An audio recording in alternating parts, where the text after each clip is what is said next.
बहुत समय पहले की बात है। एक छोटे से गांव में रमेश नाम का गरीब मछुआरा रहता था।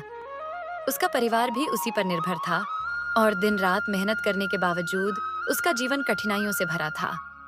वह हर सुबह नदी किनारे जाता और दिन भर मेहनत करता, पर अक्सर खाली हाथ ही लौटता। एक दिन वह नदी में जाल डालकर मछली पकड़ने का प्रयास कर रहा था। कई बार जाल डालने पर भी कोई मछली नहीं फंसी। निराश होकर उसने एक आखिरी बार जाल फेंका और इस बार जाल में एक बड़ी सुनहरी मछली फंस गई। मछली बहुत सुंदर थी और उसकी आंखों में अद्भुत चमक थी। रमेश ने जब उसे पकड़ने की कोशिश की तो वह मछली बोल पड़ी। मुझे छोड़ दो, मैं तुम्हें एक वरदान दूंगी। रमेश को पहले तो विश्वास नहीं हुआ कि एक मछली कैसे बोल सकती है, पर फिर उसने सोचा, हो सकता है यह कोई जादुई मछली हो। उसने मछली से पूछा। तुम मुझे क्या वरदान दोगी? मछली ने उसकी बात सुनी और कहा, जो तुम्हें चाहिए बस वो मांग लो, मैं तुम्हारी हर इच्छा पूरी कर सकती हूँ। रमेश ने कुछ पल सोचा, फिर उसने कहा, मुझे सिर्फ इतना चाहिए कि मेरा परिवार सुखी रहे और हमें रोज के भोजन की चिंता न करनी पड़े। तुम घर जाओ, तुम्हें जो चाहिए था वो तुम्हें मिल जाएगा। इतना कहकर मछली ने रमेश को वापस पानी में छोड़ने का संकेत किया। रमेश ने जादुई मछली को वापस नदी में छोड़ दिया और घर की ओर लौट गया। जब वह घर पहुंचा तो उसने देखा कि उसकी झोपड़ी किसी चमत्कार की तरह एक सुंदर घर में बदल गई है। घर के अंदर हर चीज व्यवस्थित और सुंदर थी और खाने पीने का सामान भी भरा हुआ था। रमेश की पत्नी और बच्चे भी इस चमत्कार को देखकर हैरान थे।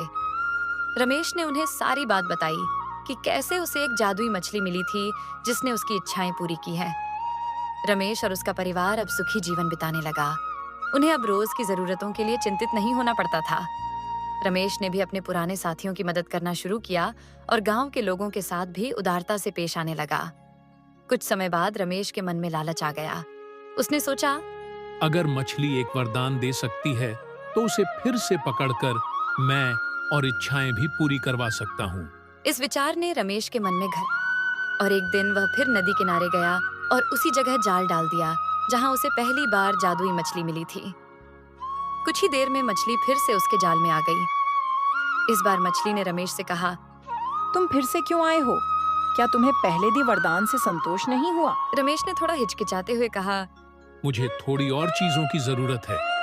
क्या तुम मेरी इच्छाएं फिर से पूरी करोगी? मछली ने कुछ सोचा और कहा, ठीक है, लेकिन याद रखना कि लालच अंत में हानिकारक हो सकता है।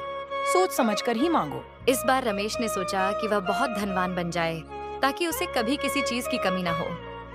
उसने मछली से यही इच्छा मांगी और मछली ने उसकी इच्छा पूरी कर दी। घर लौटते ही रमेश को बड़े बड़े बक्सों में सोने चांदी और बहुमूल्य रत्न भरे हुए मिले। अब वह और भी धनी हो गया था और धीरे धीरे उसने गांव वालों से दूरी बनानी शुरू कर दी। लेकिन उसका लालच थमने का नाम नहीं ले रहा था। कुछ समय बाद रमेश फिर नदी के किनारे पहुंचा और मछली को एक बार फिर जाल में फंसा लिया। इस बार मछली ने कहा, तुम्हारी इच्छा पूरी हो जाएगी, पर ध्यान रहे कि ये तुम्हारी आखिरी इच्छा है। रमेश ने इस बार मांगा कि वह पूरे राज्य का राजा बन जाए।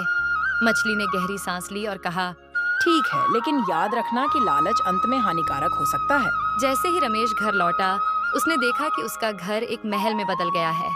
उसके पास ढेरों नौकर चाकर और धन वैभव है। वह राज्य का राजा बन चुका था, लेकिन उसके इस नए जीवन के साथ साथ कई जिम्मेदारियां भी आ गईं। उसे राज्य का प्रबंध करना था, फैसले लेने थे और धीरे धीरे उसने महसूस किया कि राजा बनना उतना आसान नहीं है जितना उसने सोचा था। कुछ समय बाद एक रात रमेश को समझ में आ गया कि उसकी शांति और खुशियां सब लालच की वजह से छिन गई हैं।